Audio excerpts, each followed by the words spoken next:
With a big election less than 45 days away now, political tensions are rising higher than ever, sometimes too high. Alec Nolan joins us now with those details. Alec? Lee, this is nothing new when it comes to an election year. Both Democrats and Republicans across Central Oregon are having issues publicly proclaiming their preference. With an election just around the corner, political tensions are high. Republicans and Democrats across Central Oregon are displaying their allegiances, but some are experiencing theft and vandalism for sporting their colors.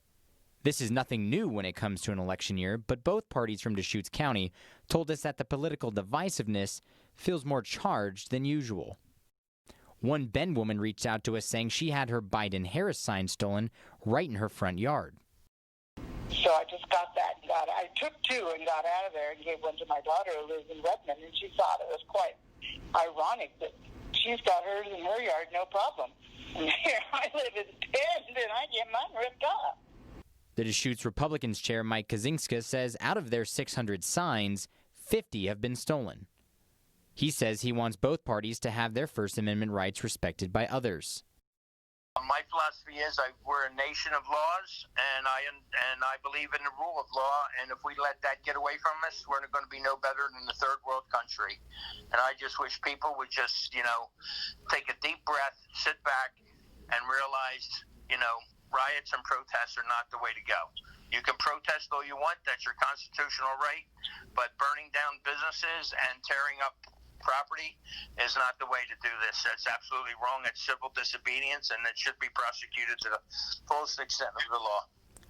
He says he has not had any signs stolen or taken down personally, but his garage was vandalized with obscenities last week.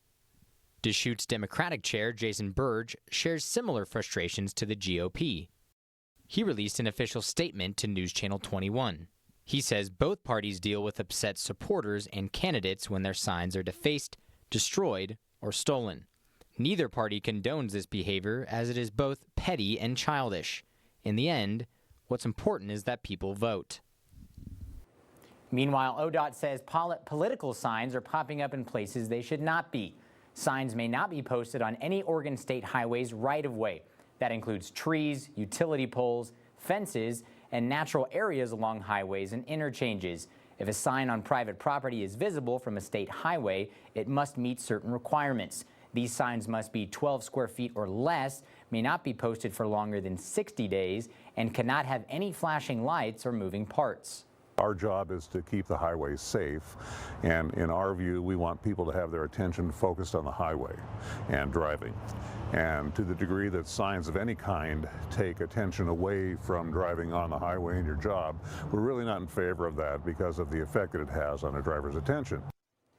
ODOT does not allow any signs of these kind on the highways. Those in violation may receive a 30-day warning. Tonight, we're asking if you think political signs persuade voters. To weigh in, head over to our web poll on the KTVZ.com homepage. Lee, back to you.